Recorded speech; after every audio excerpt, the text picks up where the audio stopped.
Yep. If anyone subscribes to OnlyFans, so if anyone consumes it, you want to talk on the podcast publicly, we will. You want to talk privately, nothing recorded, that would be great too. Yeah. So just a little call to action if anybody uses OnlyFans to Hit me up. please.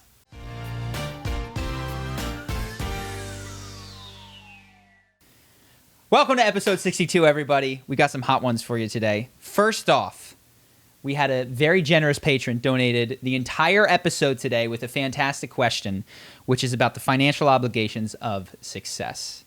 Meaning, in his life, he was earning 7 figures a year for a period of time and is donating to charity, but wants to know further, how should he think about giving? What kind of obligations does he have? And how does he do it in the right way? Because we've all encountered somebody that was asking for money for a particular organization, and perhaps it turns out 6 months later you read that organization was embezzling money. So it's really hard to be a good steward. So I have a lot of thoughts on this. Do you want to start? You can go ahead. I mean, most of my thoughts come from Effective Altruism. This is where I was. This is ground zero. So Effective Altruism, fantastic book. I think it's William McCaskill, and he talks about the fact that when we think about purchasing, for instance, a computer for ourselves, we don't go into an Apple store and be like, how much money is your CEO getting paid? Because I want to make sure that the margin on this is, he doesn't get paid too much. And has there been an independent audit? We don't care about any of that.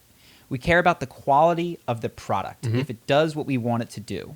Yet, when people give to charities, all of a sudden, weird things like CEO pay, how much is going towards general admin, become important, and not the quality of the product. He gives a fantastic example just to illustrate this of you could have, I believe it is a charity that donates donuts to cops in need. And 100% of the proceeds, because it's all a volunteer organization, go to getting the cops who need them donuts. Versus another one that digs wells for people who need them in Africa. And that one has 10 or 20% overhead. If you care about overhead, you're giving cops donuts and they don't need it. So you have to think about what is the product that is being delivered. The second thing that he talks about is a really good way to think about it is in terms of quality averaged life years. Now, this isn't the only metric that you can start to think of when you're donating or giving to something else, but we talk about malaria nets. If you have a malaria net and it's a $6 net and it prevents on average, so a kid who is 6 years old from getting malaria and dying, that saves him 70-ish years, quality assured years, versus if you're doing operations on people for heart failure that are 40 or 50, and that might save them another 30 years. Yeah, and it's going to be a lot more expensive per person. Now, this isn't to say that anyone has to stop doing any of these particular things. Donate to the charity that moves you, but this is a way to think about it. Additionally, there are things like programs that help people with disabilities, whether that's blindness or deafness. And what he does, which I don't think is totally fair, is, okay, if we regain sight, it's not that you got a full quality year back, but the average quality of your life has improved. So you find some multiplier to put on to the years left of your life where you are now a sighted person. Yeah. Now, obviously, if you have a colorblind kid and you want to spend $600 on a pair of glasses so that your kid can see color, he's not going to tell you not to do that. But he's just saying when you are someone who has some money, let's say you have $1,000 you want to give to charity, he would argue that it's more effective to buy 10,000 malaria nets than to buy 2 pairs of glasses for colorblind children in America, just in terms of having the most positive impact per dollar given. And it's totally reasonable, I want to make this clear, for you to go, you know what, I want to keep this local because that matters to me. So Sure. I'm going to take this entire analysis and I'm just going to look at my local community. Or I'm going to take this and look at whatever within my church, or it doesn't matter. The fact that you're giving is fantastic. But the way that we've tried to do it is we look at the world as a whole. We tend to limit it to humankind because, quite frankly, there might be better ways to save a lot of animals, but we've limited to Homo sapiens. And what you find is when you take those metrics, that there's a handful of things, malaria nets being one of them, anti-diarrheals, anti-worming medications that cost 10 cents, that save so many lives in Africa. It is ridiculous. Now, the complicating factor of this is, okay, what then happens? What goes on with these people's lives if they're not well educated? They don't have the other structures that would help them to thrive, which is a very tangled, complicated question, but that's where we've landed. The other interesting thought is the obligation to give. So I've talked a lot. What do you think about the moral obligation to give once you've achieved some level of comfortability? Sure. I think I've talked about this before, so I'll keep it brief. But the most persuasive argument that I've heard in general for thinking about how you want to set up the world, whether it's a government or charity or whatever, is the veil of ignorance, which is to say, if I didn't know who I was, and I could be in an instant become a child in Africa a billionaire in China, a middle-class person in the US, how would I want each of these people behaving? And I can set the rules before I find out who I am. And personally, I would go, well, if I knew that someone was living in California making YouTube videos and had the money to give, and I have a chance of becoming a kid who does not have access to clean water. I'm 6 years old and I have a mouth tumor because I just can't find anything to drink. I would want the YouTuber to give, honestly, probably way more than I even do currently. Yeah. And I'm not perfect at it. But that's where I get my impetus to give, if that makes sense. Like, to the extent that I give, it is because of the veil of ignorance. And I do think that if people consider the fact that it's, and I guess it's the difference, I think success has a lot of luck. It's where you're born. Even to the extent that you can work hard in a business, is success or failure is to some extent out of your control. Were you born, as Sam Harris talks, the fact that you weren't born with a club foot or an IQ of 50 is incredibly important. So I go, okay, well, my success is certainly, I don't think, 100% due to my gumption. So I've had whatever success I've had, and there are these people who are born into these other situations. That, to me, makes me feel like I have an obligation to give. And then the last thing is, I often ask myself, like, what stops me? And what stops me is broadly two things. Comparison. I see people that have so much more and think, wow, that would be nice if I could save up for that really nice house, that really nice XYZ. And fear. And I've actually felt it a lot in 2020. I gave significantly more as of this time last year in 2019 than I have in 2020. And it's not reflective of my income. It's reflective of the level of safety that I feel with everything that's happening in the world. And I wonder if there'll be more riots and I'll quick need to move, or I'll need to, like, if the value of the dollar is going to plummet. So things that I try to do, which do actually make me more comfortable, and then I make notes, okay, donate tomorrow, is before I go to bed at night, is take deep breaths and try to recognize the anxiety that I feel in myself, which is in 2020 higher than it's been. And I go, maybe I need to watch a little bit. We had him on the podcast. It was great. But Brett Weinstein makes me nervous, Yeah, the Dark Horse podcast is a good way to feel anxiety. And I'm not saying that he's not right about a great many things, but I am saying that the anxiety that I feel at some point is not productive. And it not only influences my own health and life, but it stops me from being more giving. So all of these things, how to give, what are the mental blocks, what would I prefer someone do, those all sort of come together to form the amount. And then lastly, what I try to do is to not compare myself to other people. Because if you look at other people, a good amount to give is sub 10%.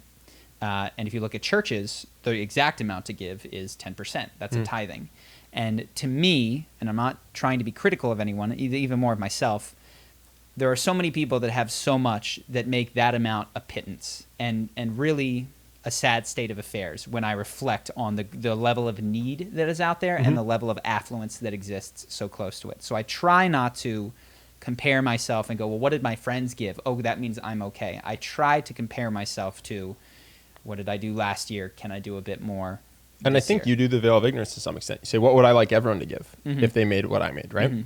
So there is a bit of this, like, rule forming for society and then acting the way that you want other people to act, right? Being the change that you wish you would see. With huge degrees of failure to achieve this at every stage. I mean, my life is extravagant in so many ways, especially when compared to the level of need that exists elsewhere in the world.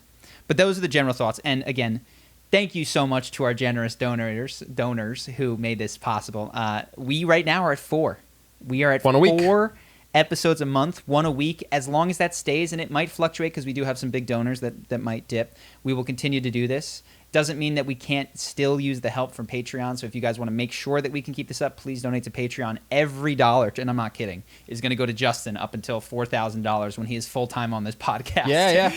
And he's working 5 or 7 days a week, 12 hours a day.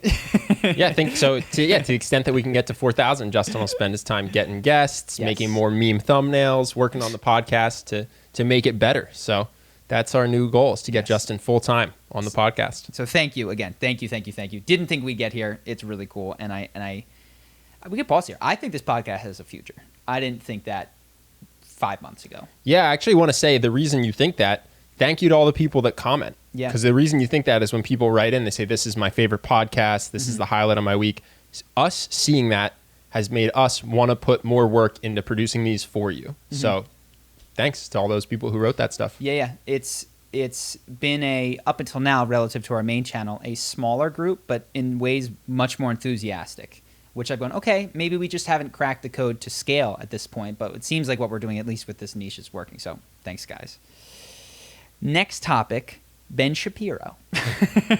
Okay. So I saw this, and I saw this on the Majority Report with Sam Cedar, because I try to, like, if I watch something from Ben Shapiro, I then will, like, type in Majority Report and watch something on the other side just to go, oh, wow, both sides are convinced that the other one is completely insane, crazy, and unfair.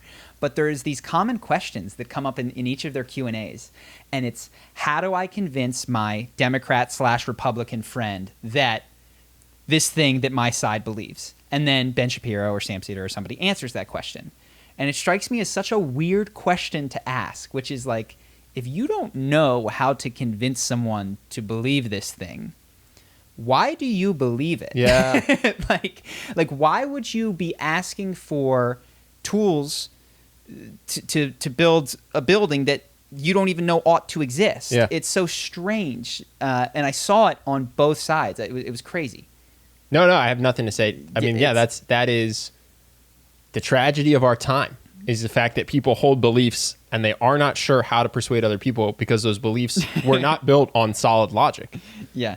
And it's, if you can't do this yourself with the most minimal of pushback from someone, maybe in that moment, the question is, do they have a great point here? You know, and to switch sides. It's cool to switch sides, to hop back and forth, to go, oh, wow, I thought this thing. And then in my conversation with you, I flip back, but then I talk to someone slightly. And that way you go ping-ponging your way up to the actual answer, as opposed to trying to get Ben Shapiro to explain it for you.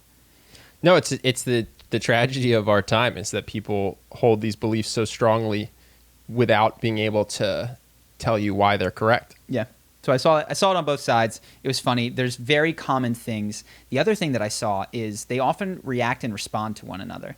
And you really do see the ecosystem. And I don't know that they're consciously aware of this. Maybe they might recognize it, that they live off of one another. They make clips about one another. And so Ben Shapiro says a tweet to this guy, and then he shuts him down, and then, you know, the day that Ben Shapiro gets his comeuppance, he takes it. But they so often accuse the other side of doing exactly what they do, which is ignore the larger part of the argument and split hairs over semantics. Yeah. So there was one section where Ben Shapiro says, Bernie Sanders tweets something, and he goes, greed is literally your religion. And they spent 2 minutes, I don't know, on the word literally, and how literally doesn't mean that. It's like, okay, try to be charitable here. Sure, you know what I mean? What do you think he's saying? But it's crazy how, and it goes the other way as well, where they make these gotcha points on semantics that they hold the other side to such a high bar of precision in speech that they then completely let fall apart themselves, like every normal human does. So it was just interesting, and it calmed me down to go, oh, wow, everybody is terrified of their neighbor. Everybody is terrified that there's these secret pack of vicious, angry people out there just trying to ruin their life. Yeah. And maybe that's not what's happening. No, I mean, I talked about this last week, so I'll just make it very brief. But I think to the extent that everyone who's listening could stop thinking of themselves as a Democrat or a Republican, it would be to their benefit and society's benefit. To no longer think that you're a conservative, but that you're a person with your name who has a set of beliefs based on your values. And what that will allow you to do is actually think about each issue and be open-minded in a way that you absolutely cannot if you're positive you're a Democrat. Because then your identity is tied to agreeing with everything that Joe Biden says or everything that CNN says. And it's simultaneously, I think, incorrect, because I don't think either ideology has gotten it right. It's also to your detriment just in terms of your own happiness and your own ability to be a thoughtful person. Yeah. So, well, we've talked about the mainstreams, you know, Fox goes Republican, CNN or MSNBC goes Democrat, but I've recently, and I think it's totally true, everybody has a perspective. I think that goes without saying. But because everyone behind every website is a human being, we are all subject to confirmation bias, to having pet problems that we think are the most important in the world, and this includes me. And so I realize even when watching smaller things, and I mentioned the Dark Horse podcast, I often go to 538, it is impossible, because it's humans that are creating this stuff, for a particular perspective not to make its way through in just about everything. And I sent you a thing that was, I forget what the title was, but it made me go, oh, wow, 538, which it's a website that talks about the statistics of sports and particularly elections and election season. This was what was on their homepage. Why Trump's racist appeals might be less effective in 2020 than they were in 2016. Now, I'm not saying that's true or false, but certainly there is a premise in there that Trump had racist appeal in 2016 in a way that is significant enough to write an article on it. Now, that would be a highly contentious claim for many Americans. I think the thing is, some Trump voters are racist. To the extent that you think all Trump voters are racist, you're doing a disservice to them, and you've made it impossible for yourself to actually understand why he won. So if your goal is to get Trump out of office, if you say that the reason that everyone voted for him is because they're racist, there's no solution for that. Whereas if you say that 10% of them are racist, some of them are they're feeling left out of the political commentary. They think the system is rigged to rich people, and they feel like they're rural, middle-class people. Well, now you can go get them. You can go persuade them that Trump isn't the answer to their problems. But when you write them all off as idiots or as racist, you can't get them. So now the only way you can win is by trying to get your own people to show up more on voting day. Yeah. Maybe that's a winning strategy. Not what this, I just want to make clear, that's not what this particular. No, I know, but I'm saying I hear it in people all the time. I hear it in people all the time. Oh my God, can't believe Trump won. There's so many racists. It's like, well, maybe imagine that for a second. They voted for him not because they hate minorities, but because they think Hillary is the greater evil of the two, or they think that her policies will make their lives and the lives of everyone they know worse. Like, if you can hold that as a potential option in your mind, it allows you to win the next election, empathize with someone that voted a different way than you. Like, it gives you so much power to change the future and your community. Yeah. You know what I mean? Yeah. And the same thing goes, and after, perhaps Trump equals racist is the thing that gets in the way of understanding from one angle, but Antifa equals bad, or protest equals riots, or these are the mirror reflection of that coming from the other side.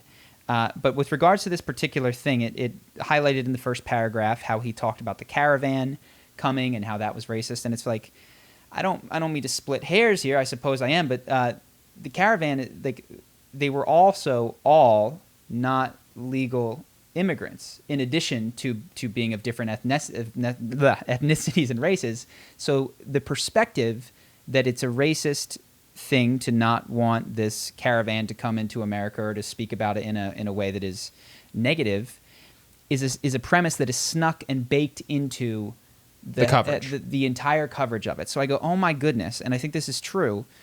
We mentioned, Brett said there used to be good news. I don't know that there's ever been good, unbiased, high quality news. And I don't mean that. I actually mean that there's a fundamental structure, which is you cannot remove someone's perspective from what they write. And so that just can't be done. And so perhaps the only thing that you can do is say, this is my perspective. These are my confirmation bias tendencies. This is where I tend to fall short. And the degree to which something says that it is fair and balanced, like Fox News. Even this idea of balance presumes a particular point, which is the center. You know what I mean? Like, that doesn't make any sense. Or that it's primarily about statistical analysis, like 538. I actually think that's almost worse than flagrantly obvious opinion pieces. Sure. That just go, this is who I am. These are the things that I think. And so I come to the same conclusion as always, which is I need to read less news and and step away. I don't know if you have any other thoughts on that. On that? No, not really. So, hard left turn. I'm doing a video. Ben is taking some time off.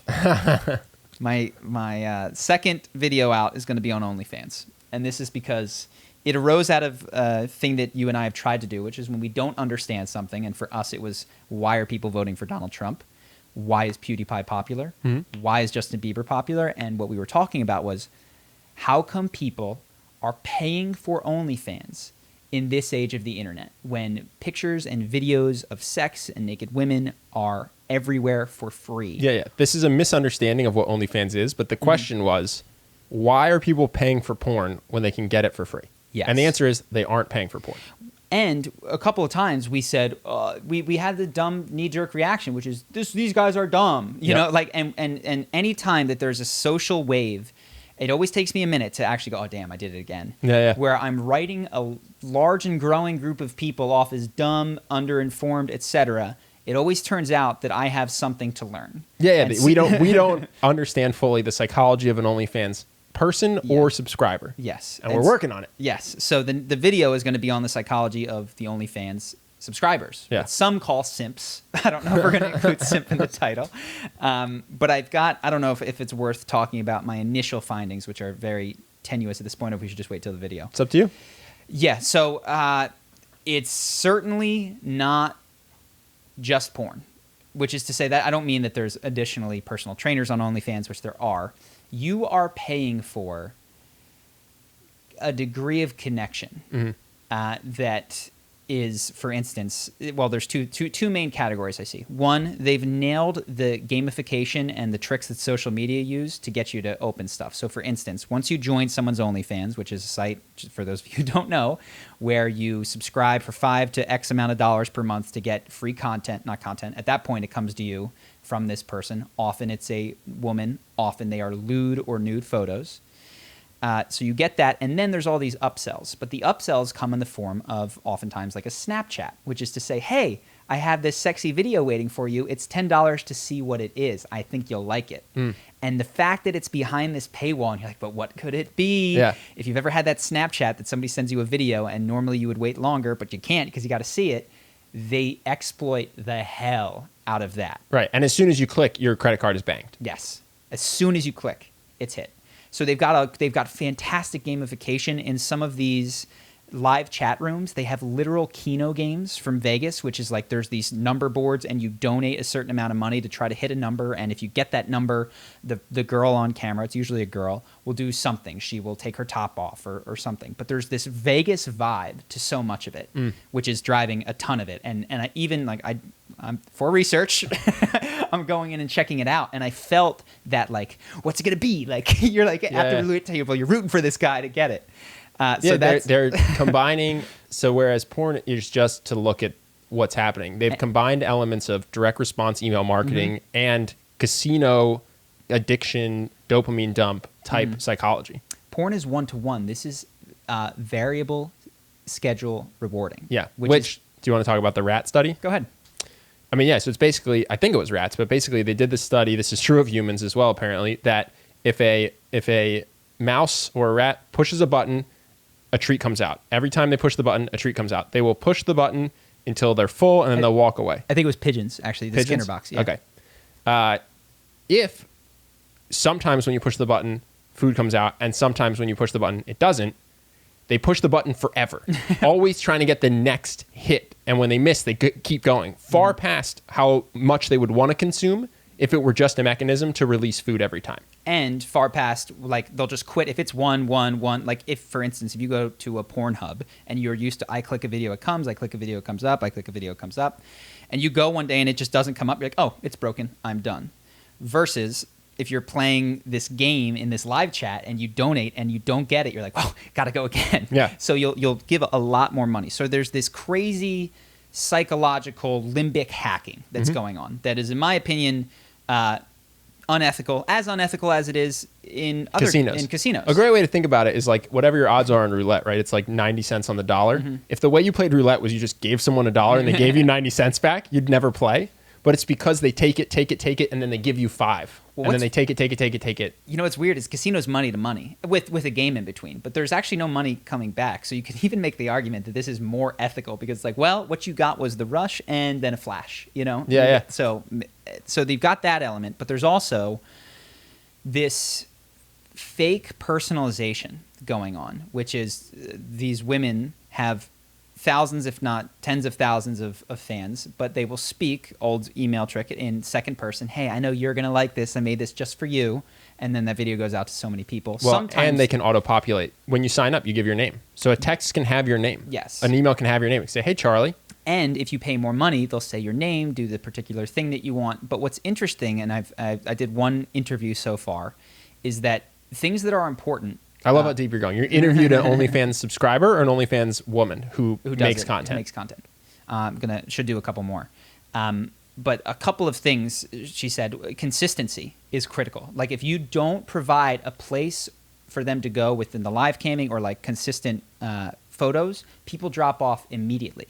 It's got this comfortable routine that is built into it. It's a place to be. It's a place to fill your time and something to do. And it's like imagining that website that you just automatically go to. Imagine if it were just down randomly. Like you'd kick the habit of going to it in favor of something that was more reliable.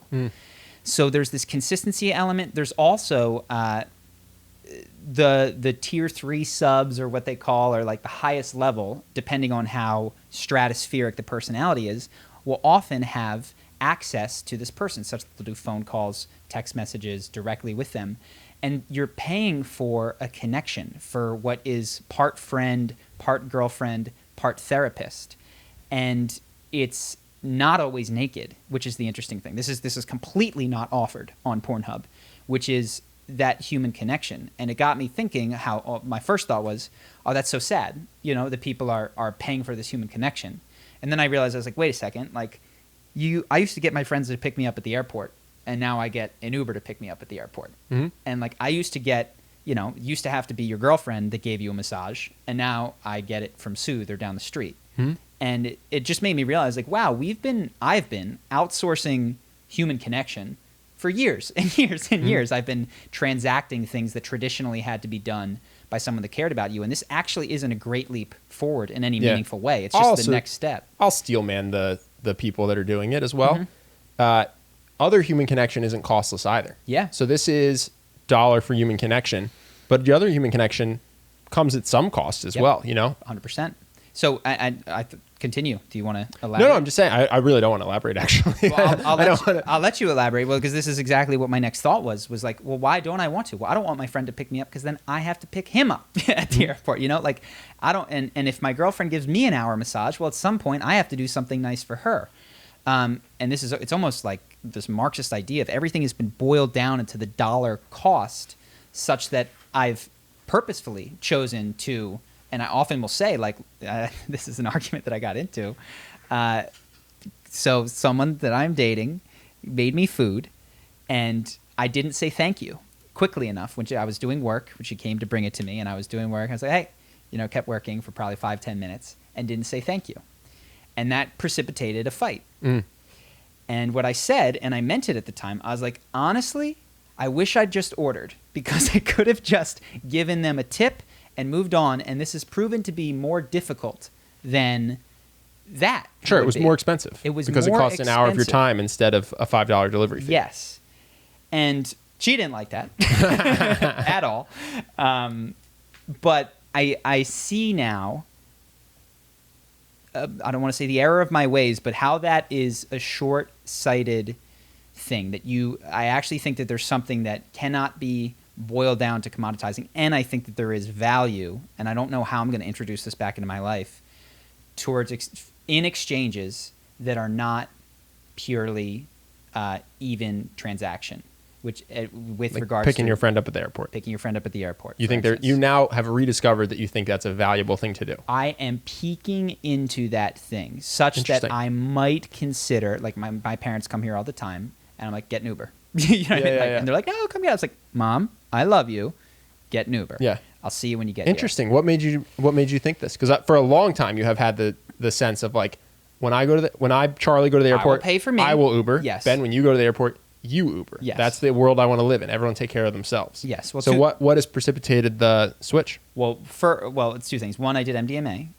And so I'll take the second one first. Two, my thought with the OnlyFans stuff, which is how sad. How sad that they're paying for companionship. How sad that they're paying for someone to text them good morning and good night. And you realize that's the same thing as you paying for a ride. That's the same slope. That's the same. That is not a far cry at all. It's exactly the same line plus time and comfort from what I'm doing. So if there's a problem with that, then there's a problem with what I'm doing. I think that's actually a great point. I'm not saying there is a problem, but I think it is fair to say they're the same thing on a different part of the spectrum. You know what I mean? Yes. And so I think that I'll try to elaborate this idea that is coming to me as I'm saying it. The upshot of transactions, and the part of the reason I realize that I like paying for massages as opposed to receiving one, is because you're dead even, and I try to give a big tip. You know what I mean? They're also value creative. So I'll defend Uber now. Mm-hmm. So if I'm working and you're like, hey, come get me from the airport, that's an hour of my time, and it saved you $20. Yeah. Certainly, if I said, hey, Char, I'm going to take an hour off of work and give you $20, you say no. You create more value for me and Charisma on Command in the podcast in the hour of work than the $20. Sure. So it is, in some sense, more valuable for us to each Uber while the other one is at home doing something productive for the businesses. Exactly. If you're measuring dollars, if that is your metric, which is exactly why I do those things. And another thing is that I was talking about massages. The nice thing about a transaction is that you're even. So oftentimes what I feel is if I'm receiving a massage from someone that I care about, once they hit the 5-minute mark, I feel uncomfortable because it's like, you don't want to be doing this anymore. I've shared this feeling. Yeah, and I feel that I need to give positive reinforcement. Yeah. Oh, that's nice. Oh, right there, you're doing like. There are the rare people that do genuinely enjoy giving massages, but it's just not. If in the Venn diagram of people who will give you a massage, it's not 100% genuinely I enjoy this. A lot of it is I'm doing this for that positive feeling, for you to like me more. For you know what I mean? And even that is transactional, and so I'm doing this for chips, and I think that I have probably my whole life, and I don't know that there's a better way. And I did MDMA, and it shows you a glimpse of it for a moment, but that there is a way that is. And I've experienced this because I'm a very touchy person, where I am giving you the massage with literally no expectation of reciprocation because I truly for myself enjoy it. And there are times when people say, no, I'm doing this for you. And really it comes with a hidden cost. Yeah. I have experienced moments where it's like, no, like I like to do this. Probably not for an hour though. Not for an hour. Oh, not for an hour. And it's not great massage. It's like tickling. It's easy for me. Yes. So all this to say, that transactions are wonderful, and I don't want to get rid of the money economy, and I love that I can go down the road and get a massage for an hour and actually relax. Yeah. But what I've realized is that, or I'm starting to realize, and I'm curious about, and might totally change my mind, is that there's something that ought to be measured that is unquantifiable, that is not a dollar. That means, doesn't mean every time, but to receive a massage and just to enjoy it and not feel like I'm on the clock, which is often how I feel. Like I feel like I got to stop this. And I realized that the night after I was getting massage, and I was like, I constantly feel like I need this to stop. Like I'm going into debt when this is occurring. And I was like, oh, that's not healthy, because that's ideally not what love is about. It's not a ledger that is rough. It's not a ledger. Well, this is a big takeaway I had from the book about nice guys. I forget what it's called. Covert contracts. Yes. Yeah. And so it's the sense that, so for instance, I'm dating a girl. I say, hey, will you give me a back rub? She says, yeah, no problem. And then I have a sense that in her mind, it's a covert contract that by doing this, she will expect something in return. And what I was more guilty of was the flip side of doing things and expecting in return some love even. You know what I mean? Like, not that I would pay the rent or pick you up from the airport or whatever it was, and in return I'd get your love. You know what I mean? Not your money back, not a reciprocal back rub, but get something. And what I tried to do for myself was be like, I'm not going to try to expect anything back. I'm going to try to remove my own covert contracts. And weirdly enough, it helped me with the flip side too, which is like, if I'm going to rub someone's back and try to just think of this as me doing something kind for them, it has helped me a little bit to, when I'm getting a back rub, not think that they'll expect anything else. Because if I'm not going to have a covert contract that helps me, weirdly enough, mentally, it's easier to not have a covert contract where I'm in debt. To expect them not to, yeah. Does that make sense? Like, I expect us both to be honest. Which is a covert contract. See, I'm doing this, so you'll do it too. Yeah, I understand what you're saying. Yeah, maybe it is. But it's, it's not though, because it's just the same. You're not holding them to it. It's just what I understand what you're saying. You're not holding them to doing that, but you're just not expecting them to have a covert contract. Yeah, it almost seems like with the absence of assumptions, you just take people at their word. And so anytime you don't, so I'm like, oh, my neck hurts. And someone goes, oh, do you want a back rub? And I go, yeah, do you mind? And they go, no, I don't mind. Then I just go, okay, they don't mind. You know what I mean? You kind of just take people at their word more. Yeah. Which, and to be fair, and I think that's not a bad way to live, I'm guarantee you're encountering covert contracts all the time that maybe, and you're just going, my goal is just to blow through them. Yeah, it's just to fuck them up and then get in a fight about it later and have a discussion about how you need to say what you mean. Yes. And Oh, I don't think it's like a perfect plan. But my goal is just to run right into that wall of being like, wait, why are you mad? We didn't have, and then have the conversation about what a covert contract is. Yes. You know what I'm saying? Yeah. And so I haven't shifted tremendously on this, and there's a good chance the next time my parents visit, I'll tell them to get an Uber, especially as we get farther away from So this. if you guys are listening, don't get your hopes up. But it was the opening of an idea that I want to reflect on the things that I use money to accomplish, because I'm not a far cry away from paying for someone to say goodnight and for affection and for... I also really don't want to... The underlying tone here is that is bad, so maybe Uber is bad. But I just want to say, like... It's also possible there's no problem with that. Yes, that's what I'm saying. Like, maybe this just is... We should just all stop judging people who want to spend their money the way they want to spend it. Yeah. And if they want to spend their money that they earned on OnlyFans, there shouldn't be a stigma of it. Absolutely. Maybe that's the answer. And then really the only question is how's that working out for you? Yeah. That's the only question. We haven't talked about this, but can I put out a little call to action? Do we still have the thing where people can put in their names and their numbers? Yep. If anyone subscribes to OnlyFans, we won't have the conversation on the podcast unless you want to. If you want to, we will. But if you're willing to just talk to Charlie, because he's interviewing people who produce content on OnlyFans, but I think it would help the video if you talk to someone who used it as a consumer. Yeah. So if anyone consumes it, you want to talk on the podcast publicly, we will. You want to talk privately, nothing recorded, that'd be great too. Yeah. So just a little call to action if anybody uses OnlyFans to please hit us up. The link is in the description in the YouTube video. Another thing that was said is that this particular person said she was sometimes surprised by how handsome, when she would get people in private and or otherwise in a relationship, these people were. And they have girlfriends or boyfriends. Girlfriends, well, I guess in their case, girlfriends or wives. And it's similar to why sometimes people have the experience or use prostitutes. The sense that I'm not paying them for sex, I'm paying them to go away, which is kind of the feel. It's like I want a relationship without what we're talking about, the baggage. It's like I want the upside, the nice things, the coziness, comfortability, and to be able to step back and walk away as I see fit. And I'm not sure how healthy or unhealthy that is. I really don't know. But it does seem like increasingly in society we are trying to get, which is understandable, the upsides of as many things as we can. We want the upsides of relationships, of our jobs, of this, that, without the downside. And at first blush, you're like, yeah, that's a great fucking strategy for life, is try to capture the good things while letting go of the bad. And I'm wondering if it's possible that we might have mislabeled some of the bad. I don't know. Sure, you don't understand the downstream effects of it. Yes, you don't understand the downstream effects of completely divorcing yourself from the negative aspects of relationships. Or maybe it's just great to only have pure positivity in these things. So I don't know. But I'm in there. I'm learning. I've started to dive in. They declined the credit card, so I can't yet be a consumer beyond like the initial page, though.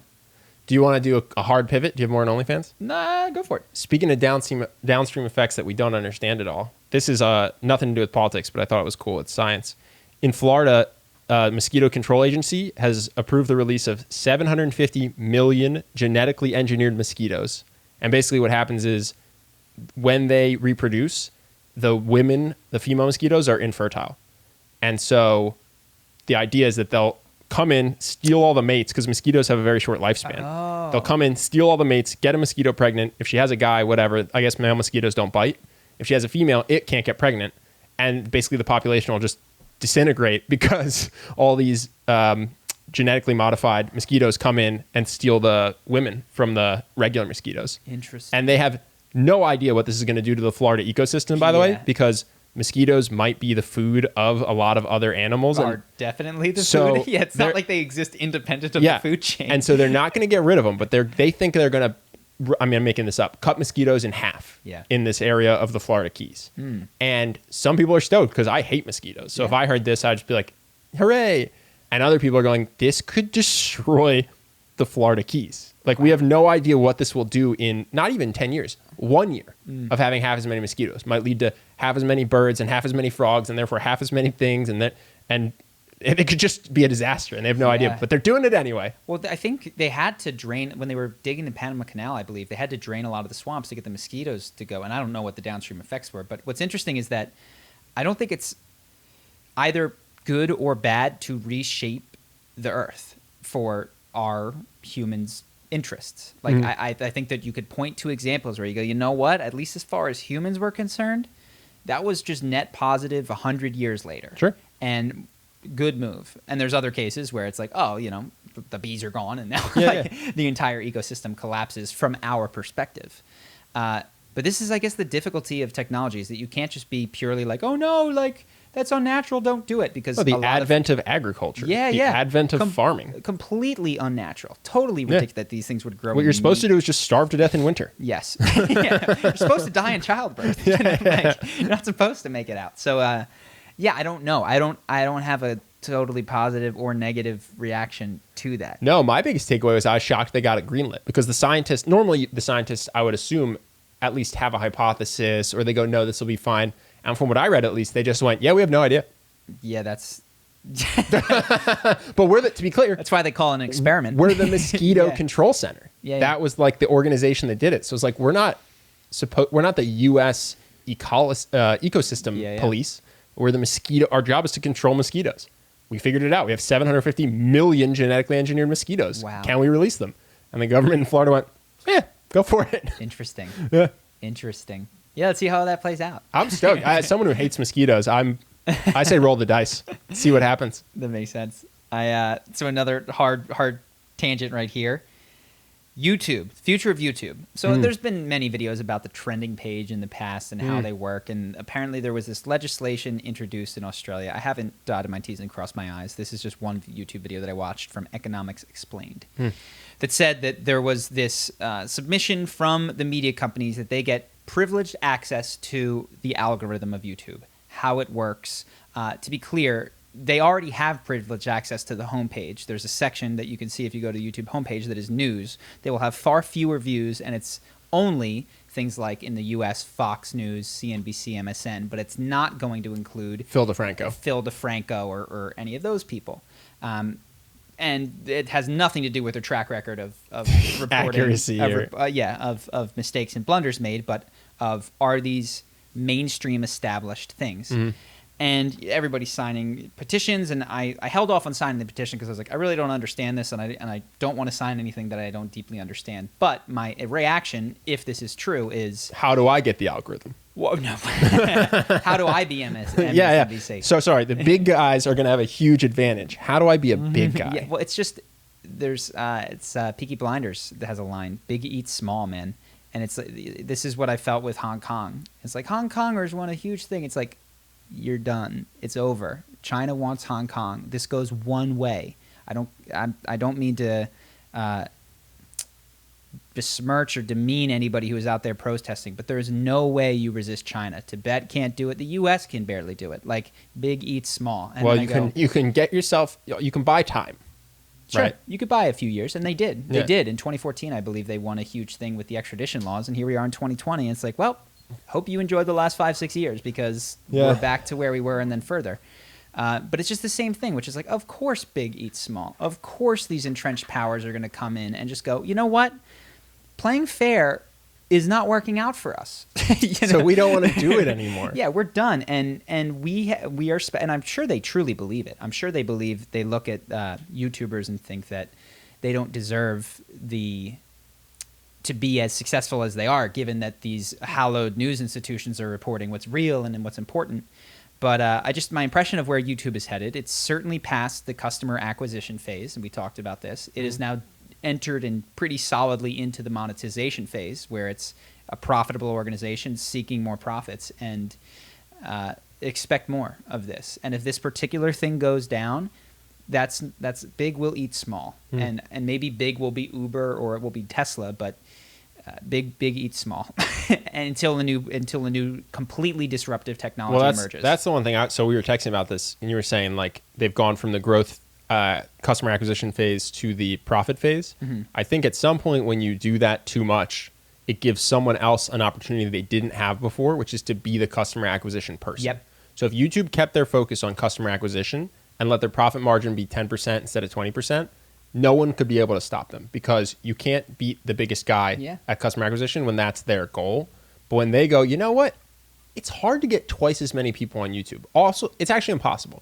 We can double our margins, which means twice as much money. Let's do that.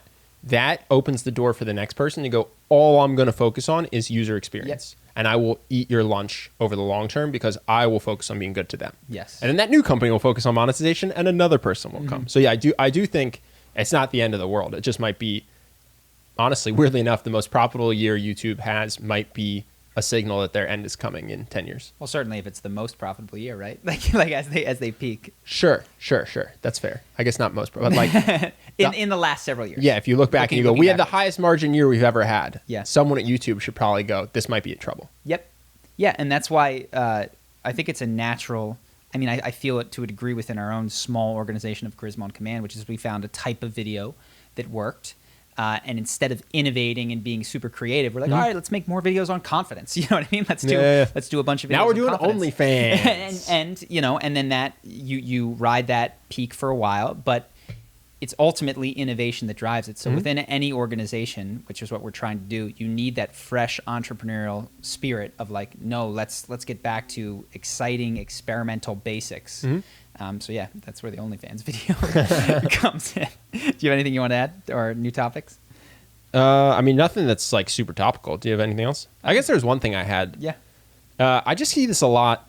This is politics, but I see a lot of people saying Biden is the candidate they gave us, they being the DNC. Yeah. And I don't really understand what those people thought the primaries were for. You know what I mean? It's like, oh, Andrew Yang is the best person for us, or Elizabeth Warren is the best person for us. But the DNC made us have Biden as our candidate. But they had primaries. People went out and voted. I don't understand, unless it was all like super delegates that got Biden the nomination.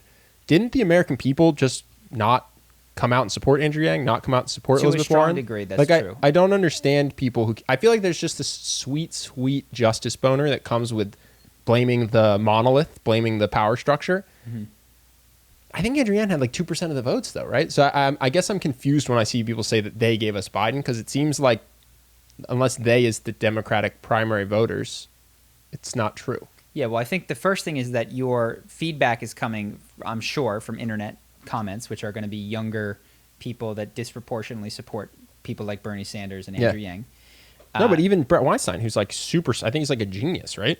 I think he said something like that. So well, and to steelman that argument, there was a sense of Bernie was up in the polls, Biden was down, and then everyone dropped out and said, vote for Joe Biden. Everyone on the same day before this, Sure. And so there was. But Bernie this, didn't have to drop out. If more people wanted Bernie than wanted... No. So it went like this. Then Biden surged. And so basically that's because those people switched to voting for Biden, though. Elizabeth Warren fans... Biden got to draft. You're riding this bike race. You're winning the bike race. And then all of your competitors go, screw you. They all allow this guy to... Totally understand what you're saying. But Bernie could have had Kamala and Elizabeth Warren and all these people drop. And those voters could have gone to Bernie. No, but they directed their voters. This is what they're saying when they mean like the DNC, like the monolith that is, which is beyond any particular individual. Is they all got in line and said vote for Joe, as they were. Now I don't know what pressure they felt to do that, but there was like all the same day, all at the same time, they all got out of their own best interest, and all of a sudden, Kamala Harris, who was so aggressive towards Joe Biden, was you got to do it. Now clearly there were backroom deals being made, and we now can see what they looked like, which is how would you like to be vice president? But Bernie would have had a vice president. Sure, and maybe he didn't do the wheeling and dealing as well. I don't really know what was going on. So that's to steelman it. But I also understand exactly what you're saying, which is Donald Trump won. Yes, like ultimately, no one could stop him from just crushing Bush, which is who the RNC wanted, and then probably either Rubio or Cruz, who the RNC would have much preferred. Totally. And he just went, no, because I will get the populace behind me. It seems like in America, meddling is very possible, but outright rigging can't yet be done. And I think Donald Trump is a good example of the fact that the Republicans did not want Donald Trump. Yeah, it just seems like the Democratic nomination was up for grabs. And like Biden won because at that time, that's who more people wanted when they were voting for the primaries. Maybe that's voter turnout. Could be any number of things. I think there was the power structure found a way to make it more difficult for Bernie, but not impossible, is what you could point to and say that they gave him a steeper climb, that they did everything that they could. But yeah, certainly that Bernie, it could have been Bernie. It's not, Saddam Hussein wins with 95% of the, it's not that. It's not that. There was another outcome by a candidate that was. It seems like you can win the nomination while your national committee kicks and screams and cries and rails against you. I think that's what Trump showed. Yes, I 100% agree with that. And to your point of people saying that, yeah, I think it's just internet commenters that are upset, and I don't know how representative of the populace they are. Yeah. Anything else? I mean, I have a ton, but none of it's pressing. Well, another thing. So I've that came up. We've mentioned Brett, which I thought we had a really good conversation with him a week ago. One of the things that I was reviewing it because I was kind of watching to see where we did well on the podcast. There was one moment where I mentioned Psychopaths, and I said I thought that most people were good. And I said I guess I haven't encountered many psychopaths. He said, well, wait till you do. And I realized that, in my opinion, and again he may disagree with me, we just have these categories. I guess I haven't interacted, fill in the blank, with many Democrats or many Republicans or many Mexicans or many terrorists, and we just have these words and labels that we put onto groups of people who are not all bad. And psychopaths is like the final bastion, but the truth is there's a ton of psychopaths that are nonviolent. They prefer to be called neuroatypical or I forget, they've got a different word for how their neurology is different, but they're not evil necessarily. Like there is a subdivision of them that would commit these sorts of heinous acts. And as I was reflecting, I was like, man, in every conversation where I've discussed evil and tried to find a group or a category of people that encapsulated it that was separate from me, it always falls apart upon tighter scrutiny. Yeah. Well, this is the question: is what do you do? For instance, there's an argument to be made that some pedophiles are made through trauma, but some are just born that way, right? And so, like, what do you do about that? Because they're going to have the impulse. Do you tell them to control the impulse? Do you give them an outlet for the impulse with, like, robotics? Do you just try to do a brain scan and then put everyone to death? Like, I don't think that any of these are really well thought out or necessarily good, but we don't have an answer for them. And then you just get people who are saying that they're monsters. And it's like, well, not if they're actually fighting really, really, really, really hard against their biology to conform to society and not cause any harm.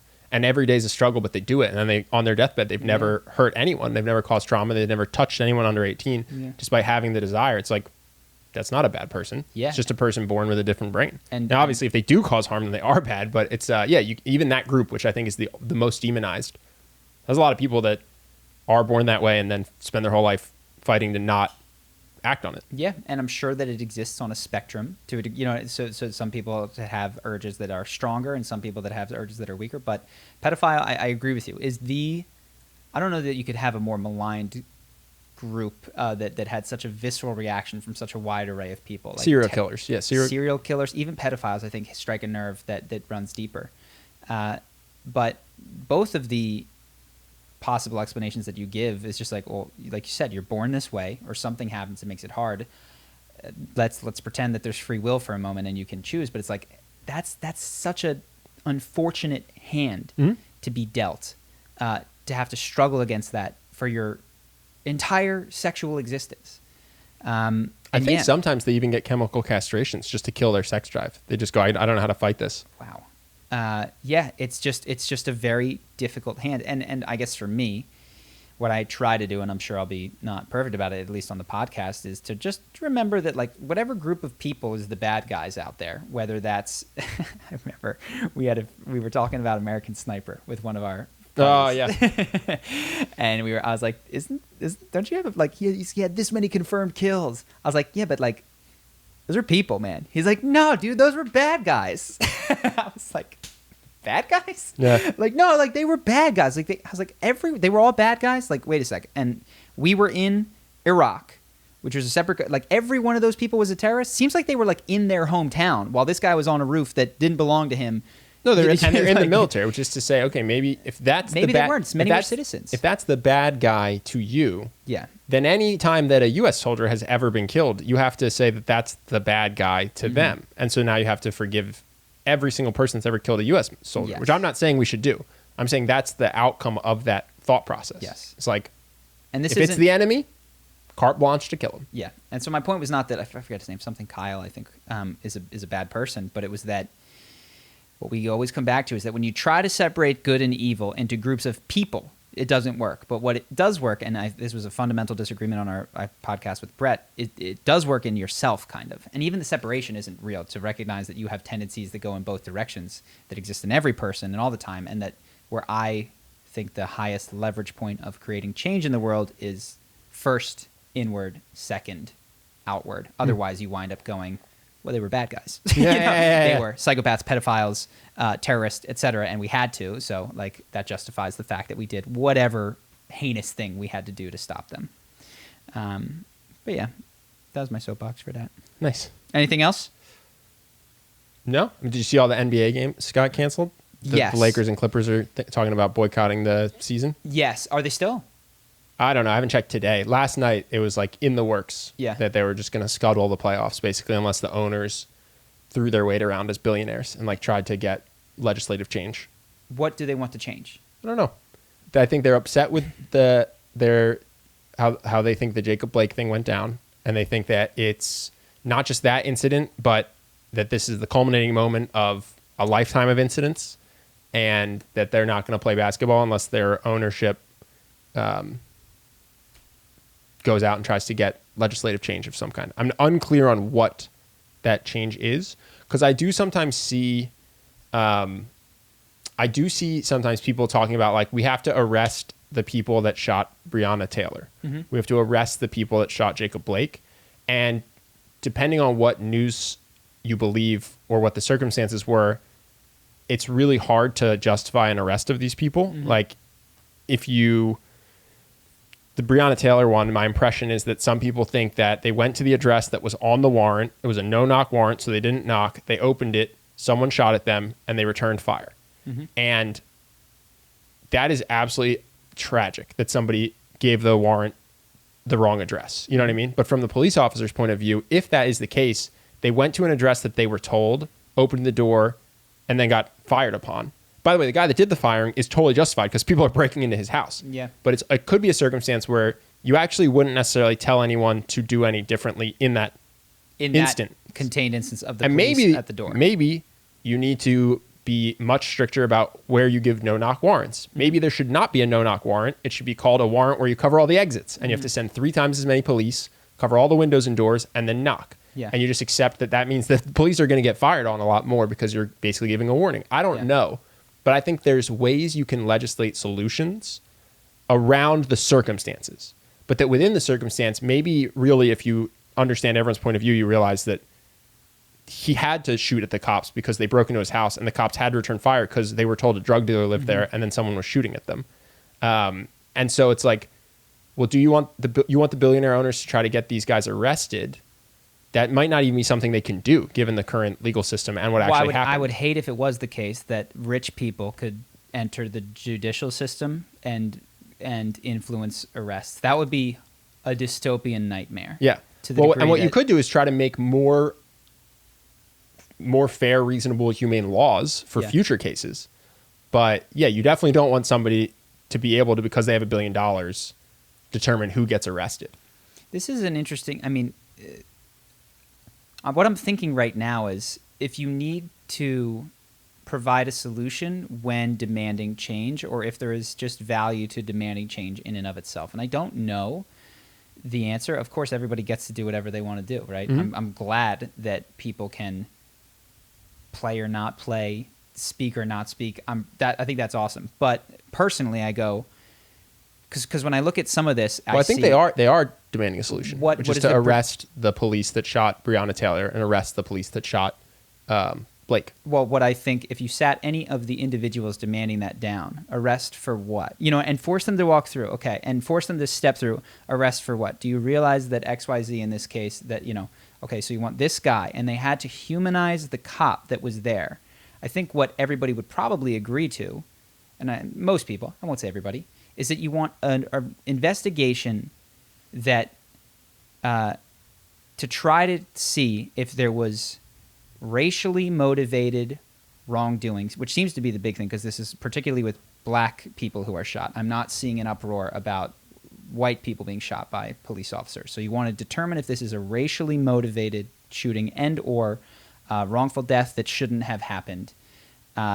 It seems like there's a line in between arrest them and do a thorough, fair investigation that people, I think, would get on board for if you could slow them down and talk to them as individuals and not members of a mob.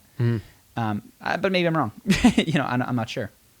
Yeah, I think that their stance is that if you did that, these people would go to jail. If you did an unbiased, fair, of course, and they're just NBA players, but it's like how many minutes have you looked into the details of any of these cases? What have you read an article, heard somebody tell you about an article? And this is, I don't. Here's what I know. I don't fucking know. I don't know. You give me somebody's name who was killed, Tony Timpa, who was a white guy, and the police weren't pressed. I don't know. Like, watch the video. Does that give me grounds to be the judge of the police or him? I don't think so. I think what you want is people taking a tremendous amount of time investigating these sorts of things. If I had to steelman the NBA player position, I think it's that that they are not going to get a fair shake because the victims are police, and that if they did get a fair shake, the police would go to jail. That is their thing that they already know. Yeah. You know what I'm saying? Yes, and so that the idea of an investigation, which could include, that if I put myself into the mind of, say, LeBron James, he thinks that if they do an investigation and the police are let off, it was not a good investigation. It was necessarily wrong. Yeah, and I think, it's almost too easy to pick apart from so far, so I hesitate to do it. But when you enter an investigation, sure of it, and you're tweeting the day after, positive that you know what happened based on the reporting, it goes, what? Is there a chance that you didn't get that totally right? We knew who the Boston bomber was the next day, right? We were all certain it was... What happened to that? He was already dead? He had already killed himself, yeah. The guy that they thought was the Boston bomber Reddit got him. Had already been dead. He'd already committed suicide. Like days prior, right? Or something like that. But the point is, if you're certain that you know what happened the day after, take a deep breath. That's a really good way to go down the wrong path. And of course, he's playing basketball most of the time. I don't know what to say. I think what I realized when I read about the NBA and sort of heard about him, and Henry's listening to it, is that we all live in reality that is primarily dictated by frequency of hearing something to be the truth. Mm-hmm. And which means that if you grow up in a community and you're told that Mormonism is real and good, and believing in Mormonism gets you included in that community, I can bet with a high degree of certainty, especially if you're excommunicated later in life, that you will die a Mormon, with a very high degree of certainty. Mm-hmm. And that's true of every other religion, especially to the degree to which they make inclusion in a group contingent upon believing this thing. Mm-hmm. And I think that's what's going on all over the nation with politics right now, which is people, in order to remain in the groups, the social groups that they are in, have chosen one of two champions. You have roughly Fox and CNN, MSNBC as these completely different worldviews. They repeat, which causes your idols to repeat, which causes the populace to repeat, and you live in that bubble. And then over here you have a totally conflicting message being said just as often, and then these two people talk. But they've each heard just their side 1,000 times. Yes, 1,000 times. So they're positive it's true. They're positive. And when this other person disagrees with them, they go, you are a monster. What was the thing with China where they realized if you just repeat something enough, you believe it? Tiananmen Square? The fact that, China's a masterclass in this. Because what you find, and I'm not 100% on this, and I haven't done the studies, but it seems like Hong Kongers, I believe there's 7 million people, and like 2 million of them were out on the streets in 2013 or 2014 protesting. That's huge. But if you look at mainlanders, they all think that Hong Kong needs to be brought back in. They're this far apart. What's the difference? Like you don't have to go many miles to get completely separate things. Well, in one area, they've heard one message over and over and over again, despite having very similar cultural backgrounds and similar genetic makeups. And in one area, they've heard a different message, and they're completely at odds. But they're mostly completely certain that the message they grew up hearing is the right one. And so what I go is, okay, well, that has to be happening to me as well. You know, what are the messages that I've been getting from everybody? And are there ones that don't even have another side? You know, because these ones, at least you've got two screaming sides that you could potentially listen to. I don't know the answer, but I wonder what things in my life are just so normal that I don't even think about how obvious it is to me that something is the case. I'm not sure. Yeah, obviously this will be the case. Everything I can think of has an alternate counter, right? Yes. Like democracy is the best form of government. Well, there's people that disagree and think it's a republic or it's communism or it's a dictatorship. Capitalism is the best form of commerce, where there's people who think it's socialism. Yeah, everything I can think of.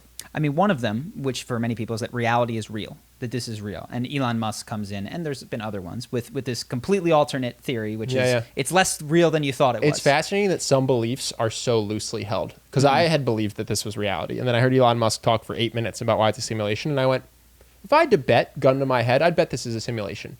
Like, I was just such a loosely held belief. Oh, I grew up Jewish. I had a bar mitzvah. I believed in God. I'll tell you why. We talked once when I was 18, and you convinced me that I basically should be agnostic about my beliefs because they're not well-founded in like an hour and a half. You know, it wasn't 5 minutes, but like an hour and a half to undo 18 years, including being bar mitzvahed and going to Jewish overnight camp and all this stuff. Like, there's some lifelong beliefs that get flipped, and then there's others that are unshakable. I think it has to do with safety, and you understand implicitly what risk you put yourself at in changing some of these beliefs. Like, my parents weren't going to stop loving me if I thought it was a simulation. You were certain. You were certain. And if you switch from being Jewish versus imagine, and I don't mean to pick on anyone in particular, that you lived in a religion that excommunicated non-believers. I think I could have had the same conversation with you and gotten nowhere.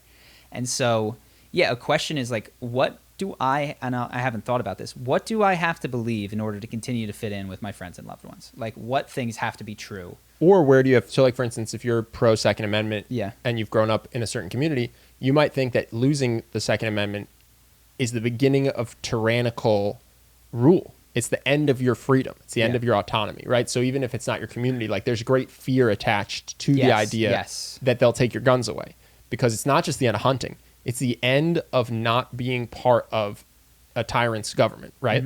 So maybe it does. Maybe it is like, what beliefs do you have to hold that tie to your safety, basically, that tie to your life's well-being? Well, I think people generally are not oriented towards truth. They're oriented towards survival and reproduction. Such that the entire, our beliefs are not.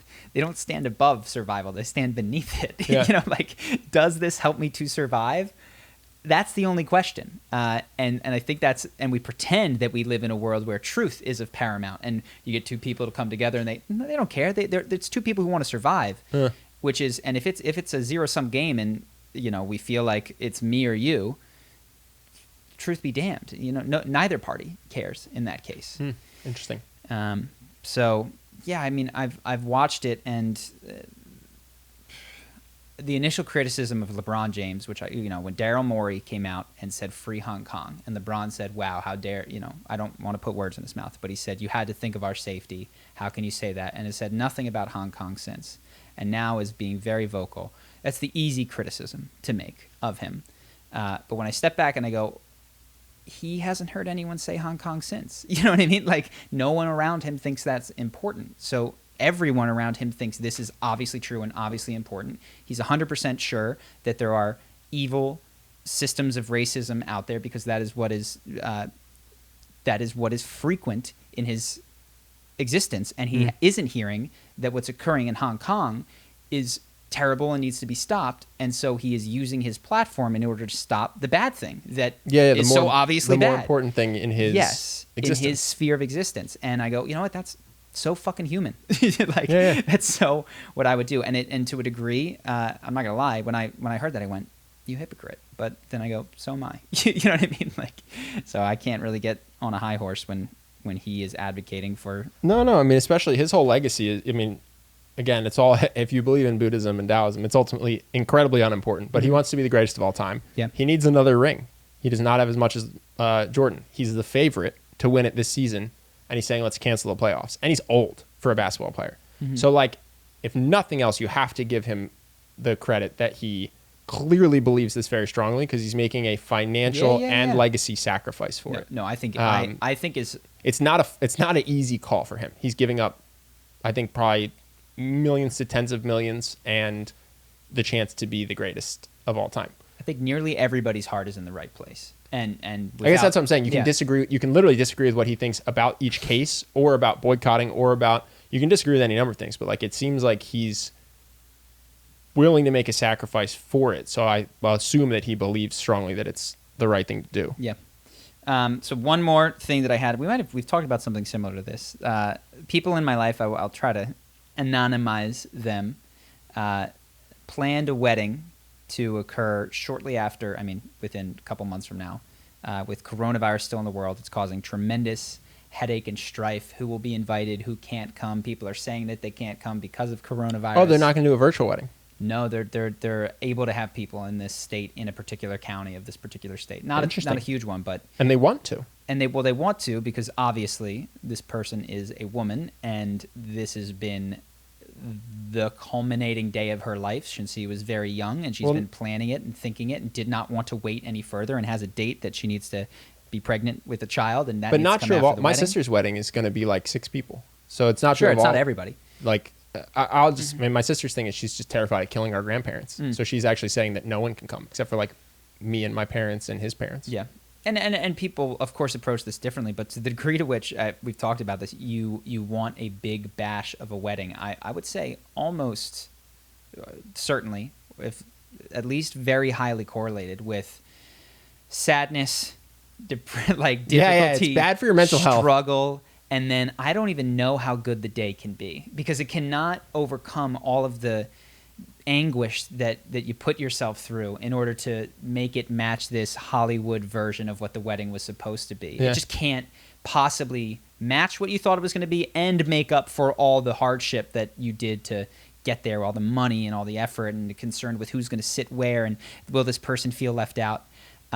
It's just funny that this whole wedding industrial complex has sold us what if you buy into it fully can be one of the most difficult, challenging sequences of events in your life. It's so impressive to me. The wedding industry is very impressive that they've managed to turn this thing that's supposed to be a day of love and celebrating love into bridezilla. You know, not in every wedding, but like the fact that there is a bridezilla, the fact that there's someone who's willing to spend a huge sum of the money that they have to create financial stress in their future, to stress every day about the color of the napkins and the food. Yeah. It's like, wow, it's really fascinating that the industry was able to commercialize what should be like a beautiful, stressless, low maintenance thing. Yeah, it's the degree to which you're able, I guess, to convince someone that something is important. You know, like this is it. This is the big one, and you got to get it all right. And God, the amount of stress that has to put on you is freaking crazy. So yeah, this particular person is having a very hard time, and I'm a degree of separation away, but telling the intervening party to say, can you just tell him, like, just call it off? You know what I mean? Like, just enjoy the love that you have with your fiance, have a small get together, get as much money back as you can. Don't worry about Corona. Like, but of course, that same advice for everything that I stress about is equally difficult to implement for me. Sure. If you just told me, hey man, you know, the thing that's really bothering you that you want to get right, just let go. Don't worry about it. It doesn't matter. But yeah, man, weddings. Interesting. Do I know the person? No. Just curious. Do we have Patreon questions? Yep. We have both questions. Nice.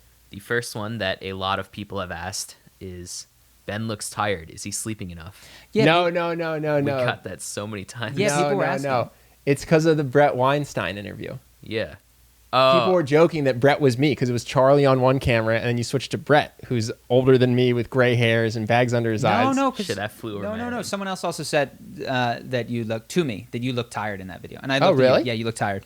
Oh, interesting. You genuinely look tired. I thought it was a joke about Brett. No. Oh, it might have been in half the cases, and then it might have been compounded. But upon reflection, I was like, oh, dude, he does look tired. Really? Did you not sleep? I don't know. That was a week ago. Yeah. People look just tired want to now? know. Just put it to rest. I don't think you do, but I can't see you on camera. I don't know. It's falling apart, everyone. He's 33 now. I thought the joke was that Brett was me. I thought it was a really funny joke. It could have been, but I also I reviewed. I was like, oh wow, he does look. Your eyes looked more like sunken than normal. I don't know. I'm getting old, dude. Yeah. I'm just 33, guys. You just looked like you hadn't slept. In any event, Hair's All right, going first gray. question is from Kayer, and he says, how can I help someone having a bad day?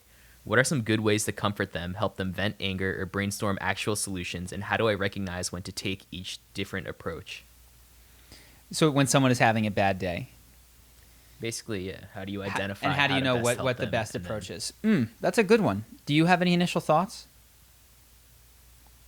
So walk me through this. How I am with a friend. They're having a bad day. How do I know? They told me, or they just seem You grumpy? just say they seem grumpy. And so, for instance, I've talked to different times that our friend Benji would, like, at one point threw fruit at me. He was throwing blueberries at my head because I was having a bad day. And then if I talk to my mom, she'll go, "Oh, Char, I'm sorry," and she'll be empathetic and understanding and commiserate with me. How do you know which of those approaches is best?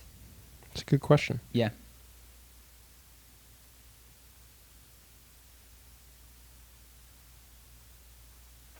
Oh man, I'm of so many minds on this one, because I feel like at some point you have to do the state break. Yeah. I feel like it is to just constantly be the shoulder to cry on actually becomes almost destructive. I feel like, because then you will be the go-to shoulder to cry on, which you don't want, and you're actually not helping your friend, which is not the best thing for them. So I think at some point maybe you can give them some time to be the shoulder.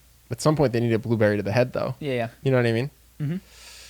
Does it come first or does it come after? Like, do you start with a blueberry to the head or do you start with the shoulder? I don't know. I haven't really thought about it a lot. It's a great question. Yeah, I don't have an algorithm that can easily be applied, but general thoughts would be severity of the incident, which is of course subjective. But if somebody's mom died, no blueberries to the head. Yeah. Like shoulder to cry on for an extended period of time. Somebody didn't do good on a test that they had previously expressed was like not that important. Like, okay, blueberry to the head. Like, hey man, this is dumb. Like, we're past this. But then also I think there's a degree of, just so people understand, the blueberry to the head is meant to make the person laugh. Yes. So to the extent it's not getting a laugh, you Yeah. need a different tactic. Yes. So for instance, Don't keep throwing the blueberries. I went through a breakup, and anytime I complained about it, you would play the Taylor Swift song "Never Ever Ever Getting Back Together," and it would make me laugh because it was just such an absurd way to respond to a friend. You know what I mean? Yeah. If it had pissed me off, the solution would not be to Continue, go back yeah. to that the next time I'm sad. Sure. Like it was my laughter that cued you in that was a good way to handle it. So yeah, it's not, the idea is not to antagonize the person. It's to interrupt their state so that then they can handle the situation or talk about the situation without an unnecessary weight of whatever state they happen to be in. Yeah. And so like when someone's, mom passes away, you want them to be sad. If they're not sad, almost there's like a warning sign that some repression is coming, unless they had a weird relationship or something. So like to the extent that they're in that state, you don't need to break it because that's where they need to be in that moment to cope. So I hope that's helpful context. Yeah. And I think there's additionally, at some point, it is no longer your responsibility to cheer them up. And sometimes I'm sure you've experienced this probably on both sides, which is where somebody feels that it's their responsibility to cheer you up, and you're like, just let me fucking sulk and I'll come out of it. Like, step away, let me be sad or sulky. And often people come to you though. Okay, if they come So to you. you know what I'm yeah. saying? Like I can think of a time where like a friend would come to me to sulk, and it's like I'll let you soak in your apartment, but like I don't want to be sulked at again. And to that point, there's a time where, and I think you're reading them to Ben's point, to like, okay, how's this going? How's this going? And also yourself, you're not on the hook forever to go, okay, hey man, it doesn't sound like this is being very helpful to you, and honestly, it's draining me. So I need a break. Yeah. I need a break from this. But if you want to go out and shoot hoops later, let me know. I'm up for that. I think this is generally a difficult question, which is like, how do you interact with people's varying emotions? And because we all would like to feel happier more of the time, but then we bring each other down, but then we are compassionate and now we're happy together. So it's not a perfect algorithm, but I think keep aware of how you feel such that you're not being drug into the depths. Try some state breaks, like Ben said, and be aware of their reaction to what you're doing so that you're not trying the same thing over and over and over and getting crappy results is the best. All right, this next one's from Philip, and he originally asked this in order to give Ben like a suggestion for a charisma video, but it's extremely topical, so I chose it. Cool. He says, charisma behind a mask. I'm a medical student trying to connect with patients and coworkers. Much more difficult when you can't show the smile on your face. Do you have any tips? You can show the smile on your face. You show the smile with your eyes. It's hard. I feel it because you're covered up to your like, happy. Yeah. No, I mean, but I do think actually you can see it in the forehead wrinkles and the smile in the eyes and in the tone of the voice. I actually genuinely think that with your mouth covered, if you are genuinely, now what it might be harder to do is fake it. It might be harder to like just throw on a quick one to like show support. But if you have a genuine smile, it will go to your face, it'll go to your forehead, it'll go to your voice. Mm-hmm. I do think that. So it sounds like what you're saying is that you need to do more to make yourself actually feel happy because it's harder to fake at that point. Because this is the truth. Anyone can cheese, anyone can cheese. Yeah. Much harder is to have your face and voice radiate happiness. Yeah. That's tougher to fake. So it seems like if you're going to do that and be positive, you need to find a way to actually feel positive. Sure. Or, I mean, yeah, or the alternative is if you're, I mean, I guess so tough because I understand it's your job and you're worried about your bedside manner. But like to some extent, just in general, you don't want to fake it, right? So you want to get to the point where you can be happy in the interaction for the person's sake, maybe because you realize like you're happy at the impact you're having on them, or you just don't. And you just come in and you're not happy and they don't think they have a happy doctor. You know what I mean? I don't have great answers for this because unfortunately what COVID has done is it's taken away like the top 2 or 3 tools that one would use to a smile, a touch. A smile and a touch. That's the other thing. It's like, oh, I can't smile. It's like, dude, warmth, touches, friendliness, like high fives, all that. Oh, can't do that either. I was like, okay, so I can't touch you?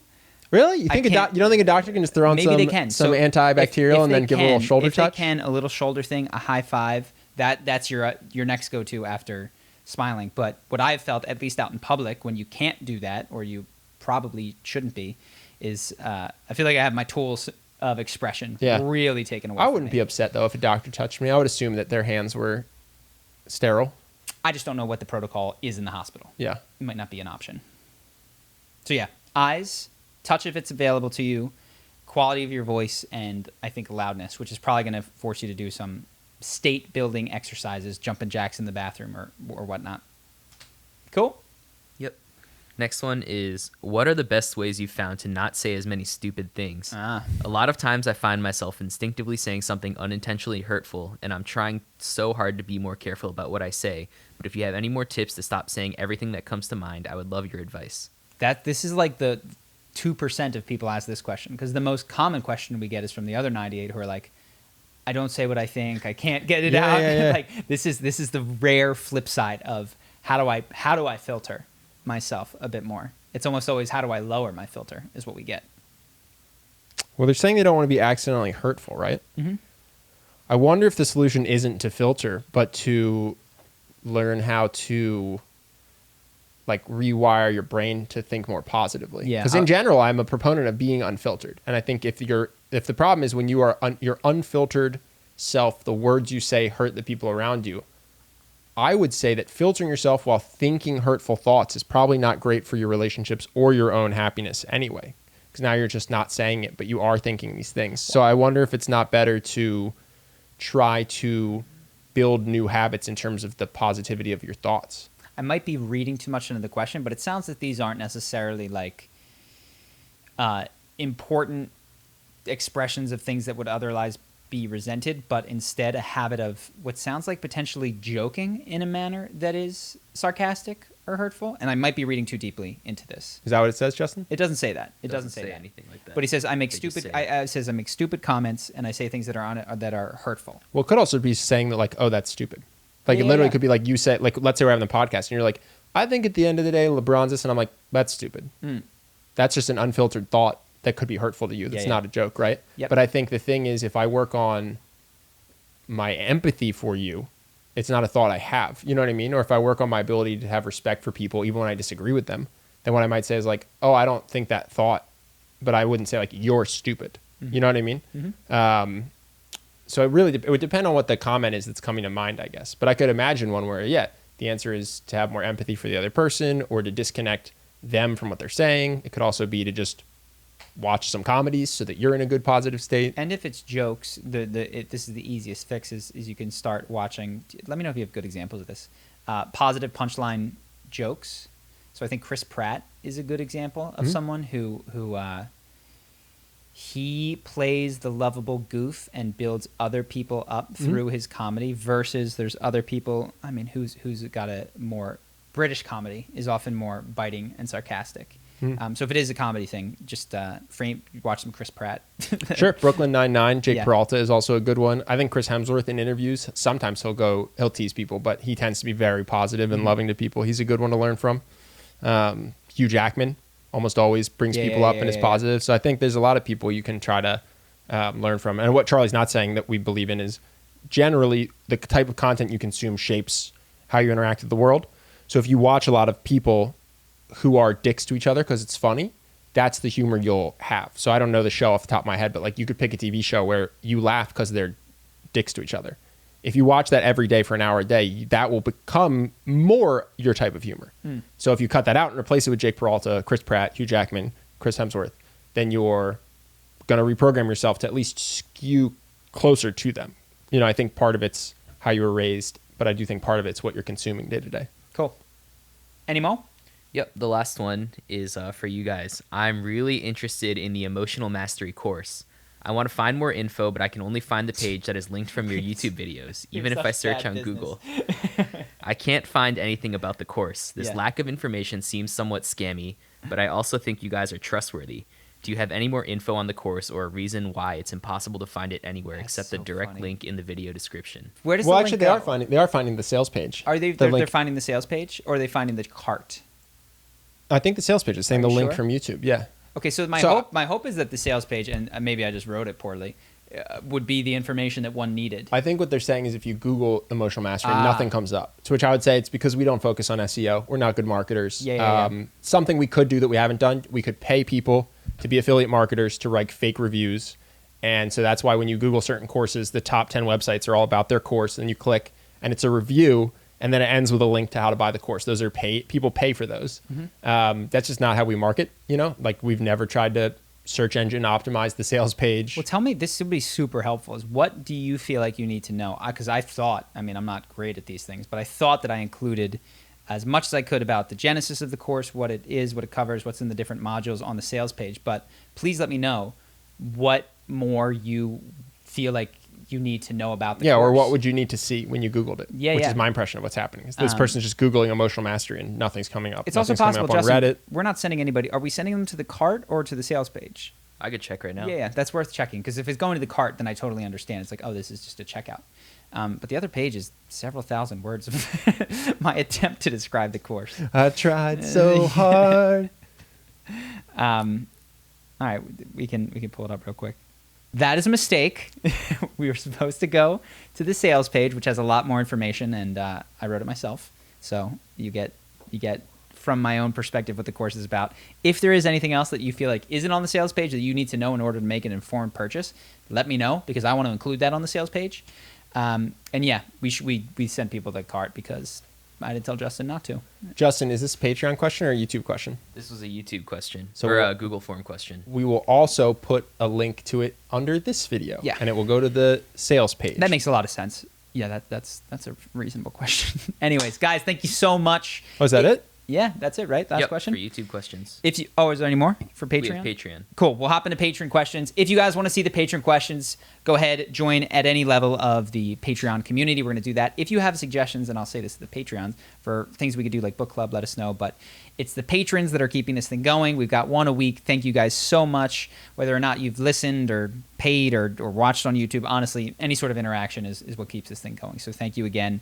We'll see you later. Now on to Patreon Q&A. Boom.